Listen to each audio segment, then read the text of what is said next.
Welcome to Badger Talks Community Chats. I'm Brenda Gonzalez, Director of Community Relations for UW-Madison. Community Chats features leaders at the forefront of social change in Madison and explores different perspectives on community and university connections.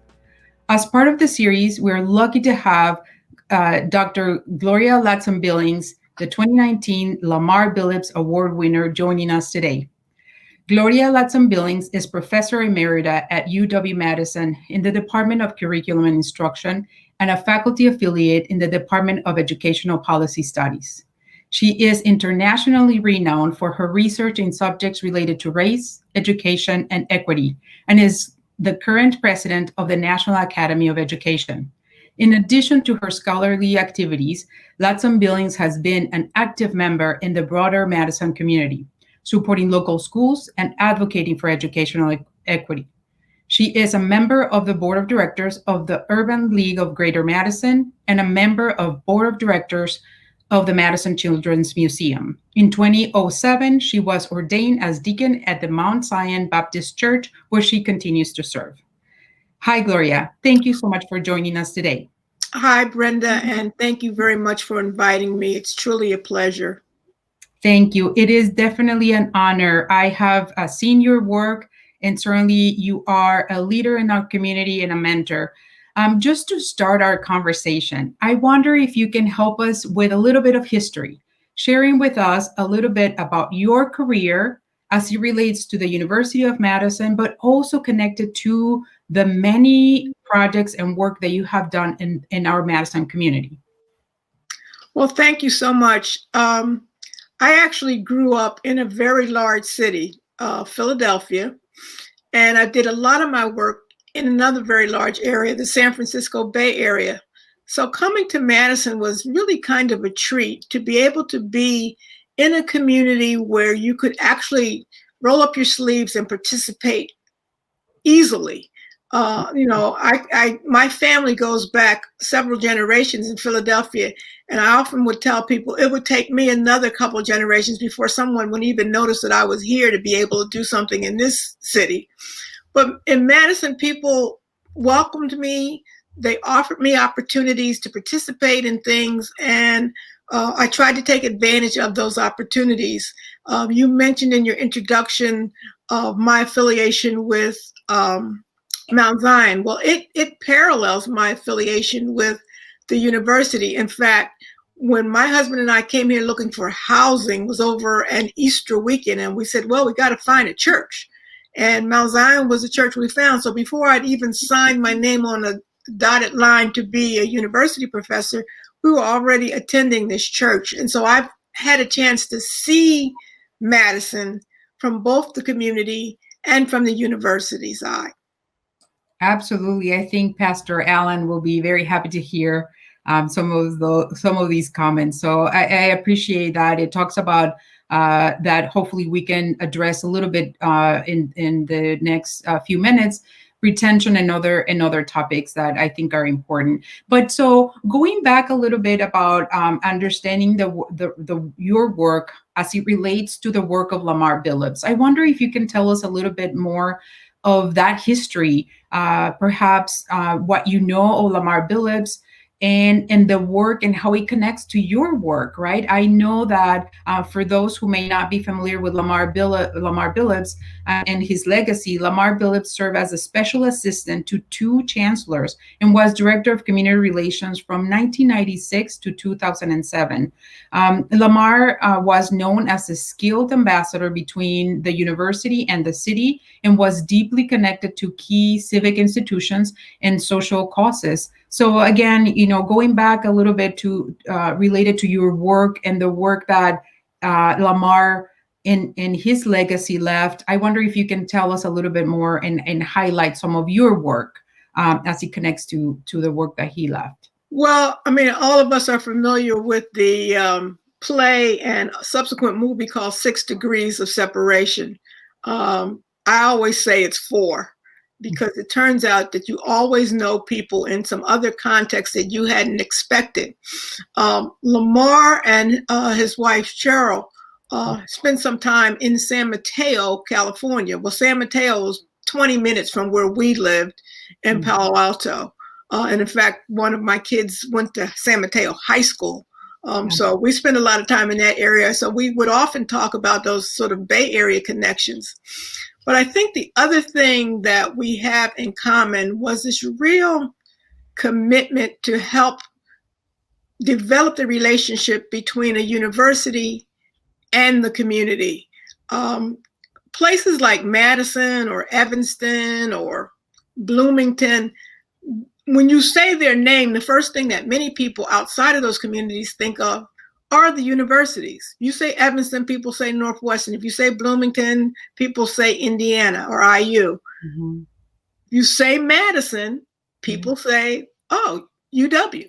Mm-hmm. But there's so much more here. Now, granted, the University of Wisconsin grew up at the same time that the state grew up. You know, that's kind of unusual. Usually the state shows up and then they charter a university, but those dates are the same.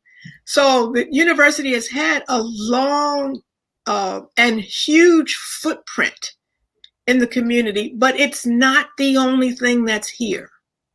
And it was clear to me that there needed to be sort of better synergy between the community and the university. And that was something that Lamar just stressed all the time, that there's not just one entity making things happen here. Sometimes it's the city. We are at the state capitol, so sometimes it's the state. We have a number of significant business interests, whether it's American Family or CUNA Mutual. At one time it was Kraft Food. So all of those things are happening too. We have an incredible technical college.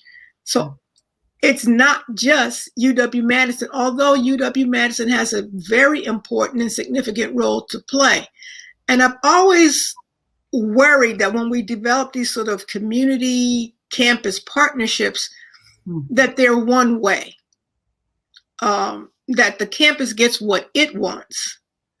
And the community somehow, they might get a nod or recognition, but they don't get any kind of decision-making power, or they don't get to see real impactful, long-lasting change. And I think Lamar always wanted to create some sense of equity and equality between the community and the university. And I certainly had that same desire. You know, when I was doing my research in California, I went to graduate school at Stanford, and I never forget that I was working in the community there too. I started a parents group there because we were concerned about some stuff that was happening. And I was working side by side with the parent, and this community was relatively poor. It was sort of an equivalent to South Madison. And one of the parents said to me, "So Gloria, what do you do?" And when I expressed that I was a graduate student at Stanford, she said, "What? We never have anybody from over there do anything of substance, anything meaningful with us. They don't really take us serious. They use us all the time. They write us in the grants, but you know, they get what they want and they're gone." And that just kind of stuck in my head it's not the way I wanted to operate. I was actually proud that she didn't associate me with the university, but saw me as someone who was interested in the community and was rolling up her sleeves because she cared about what happened in that community. Absolutely. Now that you say that, I think this point is very important and very crucial to the work that the university or some of the units are interested in doing. We have a UW location in South Madison that you know well, South Madison Partnership. I wonder if you can, with your experience and what exactly, as you're saying, as a leader, not only in the community, but also that important presence that you have in our campus, I wonder if you can explore a little bit more about what would you see as an ideal partnership, an ideal situation. You already suggested a few things, but I wonder if you can expand on those.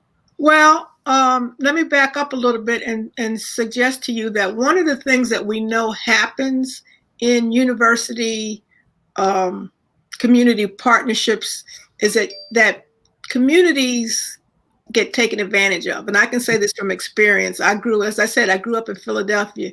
We lost our first house to the University of Pennsylvania as a part of urban renewal. So we had to move. If you go back to Philadelphia right now, the two major universities, and there are many of them in a city that big, but two major universities are the University of Pennsylvania and Temple University. They are both located in communities serving Black and brown folks. And Black and brown folks are being exploited. I mean, they hate to see the university coming because it's like somebody's going to lose their house. We're going to get pushed over here because they want to expand. They want to do some things.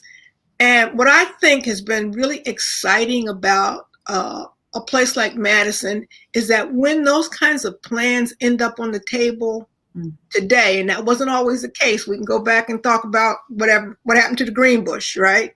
As I used to have some elderly neighbors who grew up in that area, and they told me how they got pushed away by the university. In fact, Mount Zion used to be probably around about where Whitty Hall is. So, I mean, it's interesting that that's been the history. But I would say today, when people talk about wanting, the university wants to do some expansion, we know who to call up, who to email, who to contact and say, hey, we need to have a conversation about that. We actually, the Urban League had a very substantive conversation with SSM Health when they were thinking of expanding and they wanted to take over that, the Cops supermarket on Park Street. And people said, well, just look around. There's no other supermarket in this community. You're creating a food desert, not like there's one being made. You're creating, and they listened.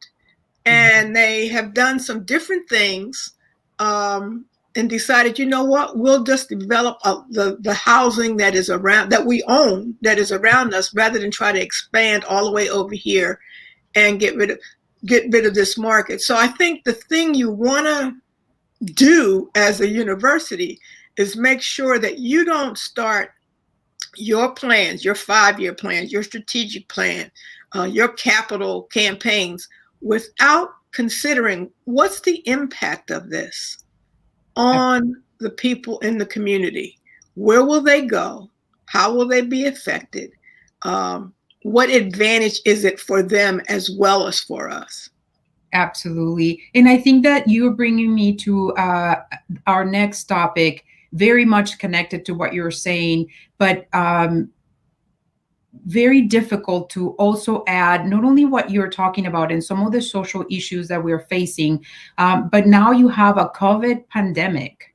So how do you think you're incorporating some of these lessons learned, as you're mentioning the history that we have in this city as a university or the community? So how do you think you're incorporating some of this work, maybe specifically with the work that you're doing with Mount Zion Baptist Church, for example, as it relates to this very difficult issue of the pandemic in our communities? Okay, I want to answer that question, but I also want to go back to the role of the university in its South Madison facility. And if I forget what the question is, remind me. But what I want to say about the location of that South Madison facility is that's the hub of the South Madison community. When there's always been a library over there, at least for the 30 years that I've been here, but it was in pretty bad shape. And so one of the proposals was to create a new library. So indeed, the building that the Urban League shares, that 2222 South Park Street facility, is where they put this new library. And there were some people who were moaning from outside of the community, but why are you putting a brand spanking new library over there for that community? Well, it turns out that that's the most frequently used library in the Madison library system, because those are folks who don't have internet access. Those are folks who don't have, big Amazon accounts where they ordering books every other day. They need those resources. And I can remember many, many times going to an Urban League meeting early in the morning and seeing people lined up, waiting to get in the library. So the university has actually chosen an incredible location because it is really the hub. And then right across the street now, we have Madison College. Mm-hmm. So people will finish their 2 years and still be able to continue.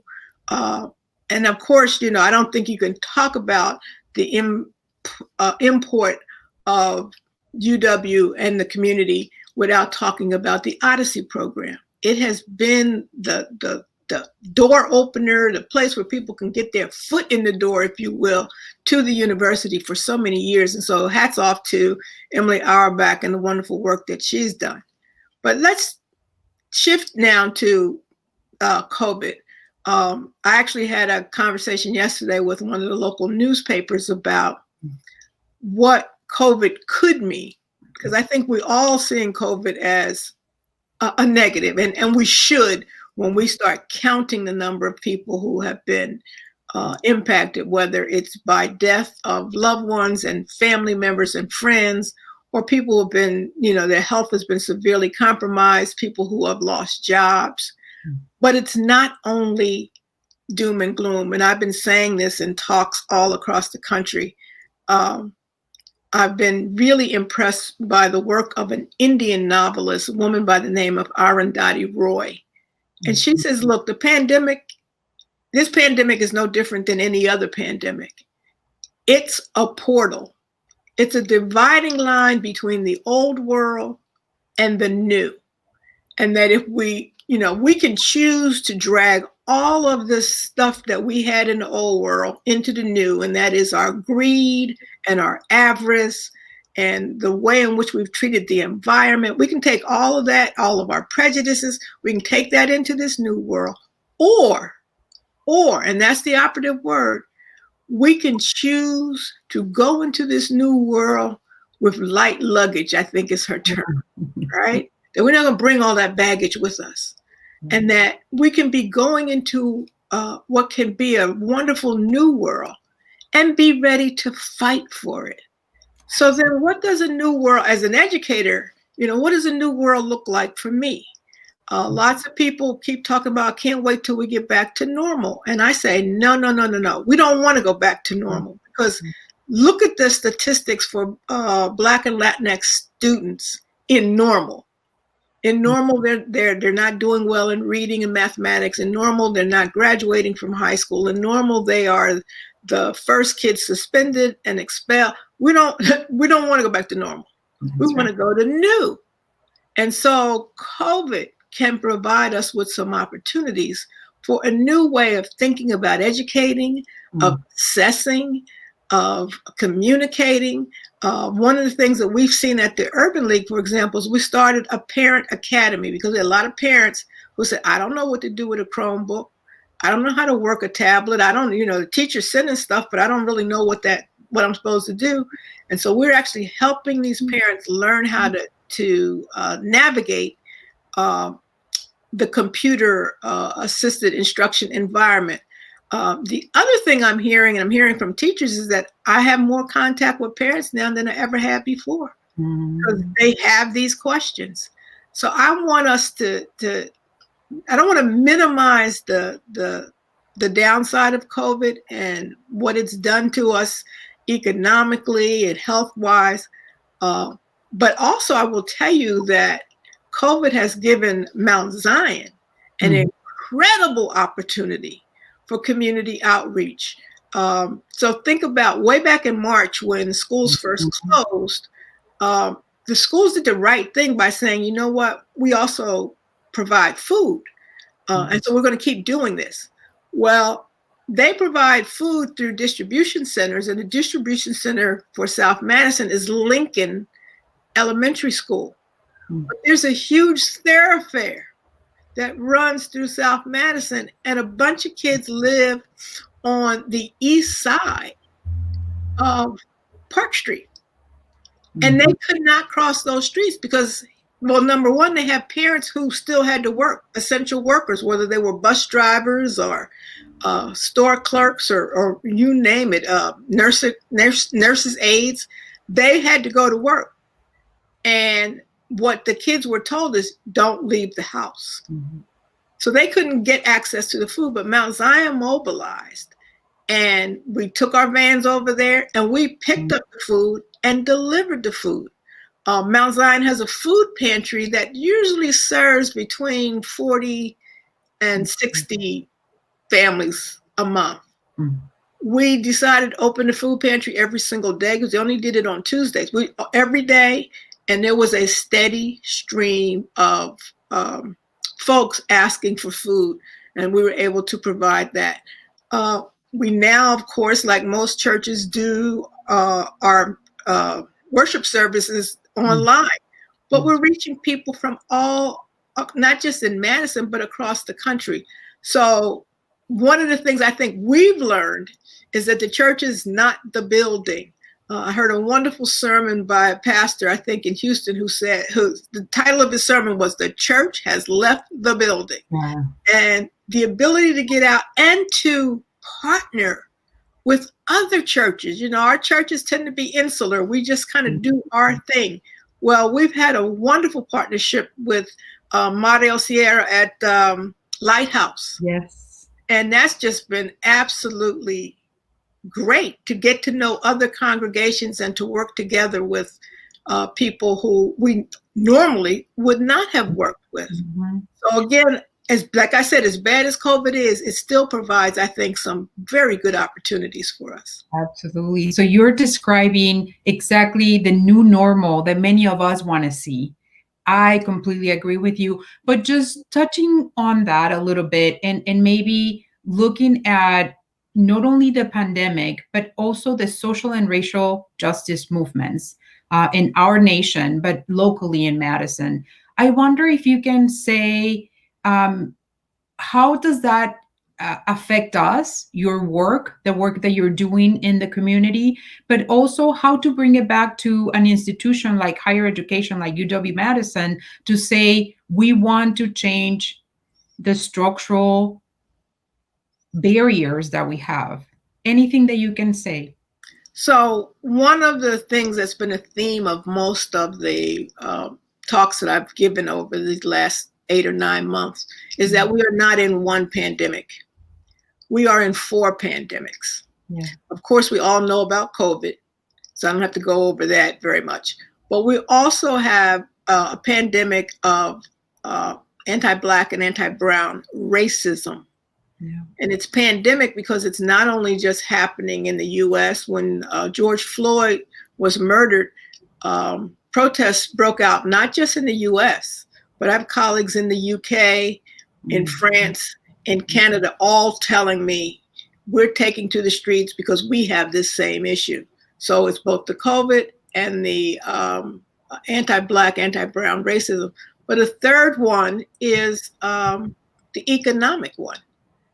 We know that when the dust settles, there are going to be a lot of people who are going to lose their apartments. They're going to be evicted. There'll be a number of people, you know, who will lose housing, that they'll be foreclosed on. There'll be people who are losing jobs.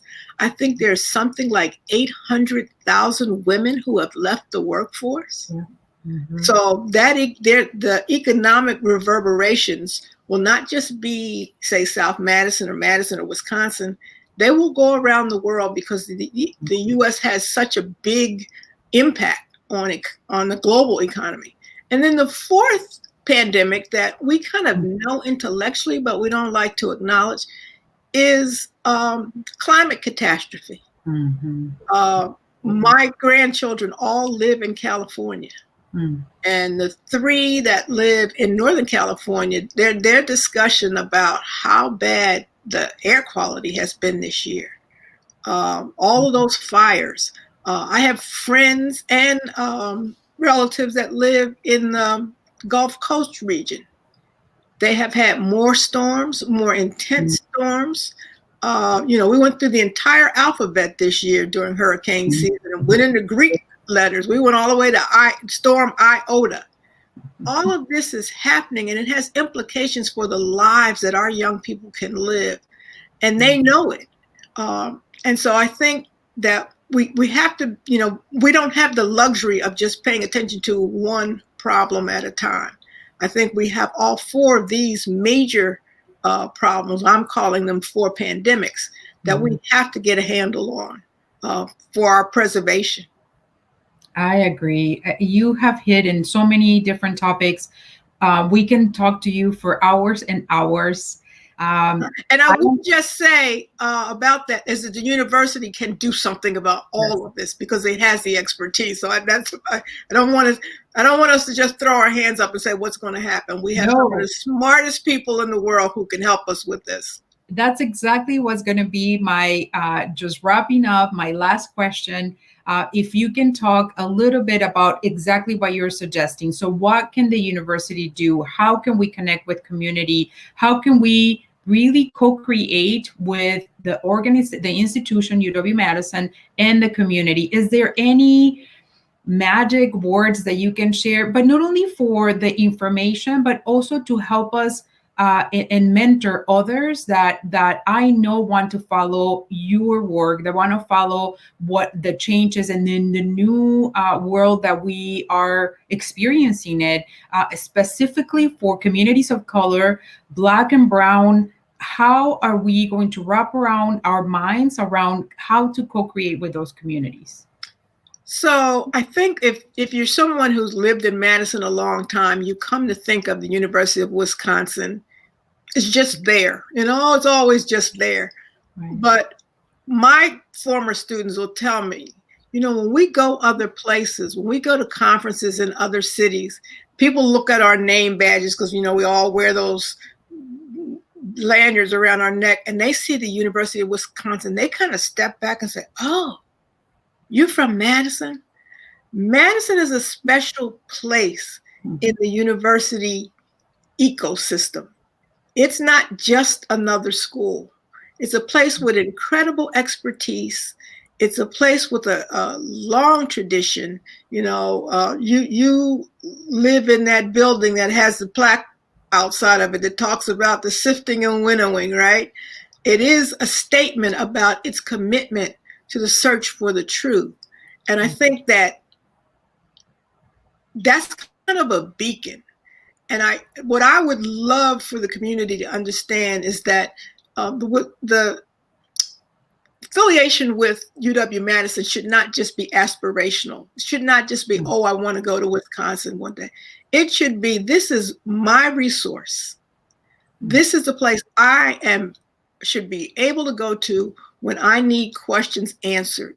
So I think about the times that I've connected people with patient advocates, for example, through the law school, or when I've connected people with folks over in the med school who said, my doctor's telling me X, but I'm not sure. The ability for me to be able to pick up a phone and say to one of the professors in the med school, can you talk to this person? And I've never had an example where someone said no. People have asked me for many years, why did you stay at Wisconsin? Because indeed, I've had other offers, In fact, I keep those offers in a folder, I could have gone to Harvard. I could have gone to Vanderbilt. But it's interesting, it got to a point where other universities, when my name would come up and someone said, yeah, we should go after her, people began to say, she's never going to leave Madison. Because they understood that I became so rooted and committed in both the community and the university. Yeah, I could find a university that would pay me more, and I could find one that might have even greater prestige. But I don't think I'd be able to replicate in community what I've been able to do here. The ability to pick up a phone and call a school superintendent, the ability to talk to folks over in the law school.